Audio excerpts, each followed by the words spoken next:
আমাদের বাঙালিদের খাদ্যরসিক মন। আমরা যখনই কোনো কিছু শুনি মনে হয় এ যেন খাবারের কথাই বলছে।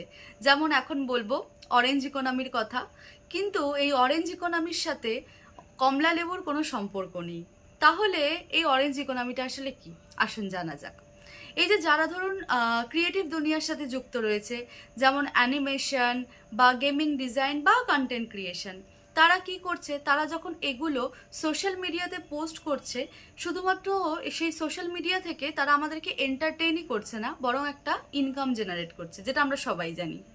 তো এবার এই যে ইনকামটা তারা জেনারেট করছে, এই ইনকামটা শুধুমাত্র তাদের নয়, বরং আমাদের ইন্ডিয়ান ইকোনমিকেও অনেকটা বুস্ট করছে।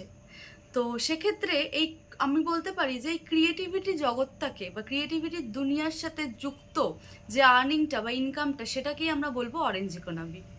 তাহলে এই অরেঞ্জ ইকোনমির কথাটা হঠাৎ করে এলো কেন? অরেঞ্জ ইকোনমির কথাটা হঠাৎ করে এলো তার কারণ বর্তমানে দাঁড়িয়ে এটা একটা বিরাট বড় ফিল্ড হয়ে দাঁড়িয়েছে নিজেদের ইনকাম জেনারেট করার জন্য, অথবা ইন্ডিয়ান ইকোনমিকে বুস্ট করার জন্য। ঠিক সেই কারণেই 2026-এর বাজেটে বলা হয়েছে যে প্রায় 250 কোটি টাকা অ্যালোকেট করা হচ্ছে শুধুমাত্র ল্যাবস তৈরি করার জন্য, যেখানে থাকবে প্রায় 1500 স্কুল এবং 500 কলেজ। কি করা হবে এখানে?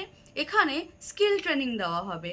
যারা কন্টেন্ট ক্রিয়েশনের সাথে যুক্ত রয়েছে বা যারা ভবিষ্যতে কাজ করতে চায়, বা ভবিষ্যতে যাতে একটা ভালো জায়গা তৈরি করে নিতে পারে এই ক্রিয়েটিভিটি ফিল্ড, তো সেই কারণে সেই জন্য তৈরি করা হচ্ছে এই ল্যাবগুলো, আর সেই জন্য অ্যালোকেশন করা হচ্ছে এতটা বড় অ্যামাউন্ট। তো তাহলে আশা করি বোঝা গেছে যে অরেঞ্জ ইকোনমি বলতে কি বুঝি।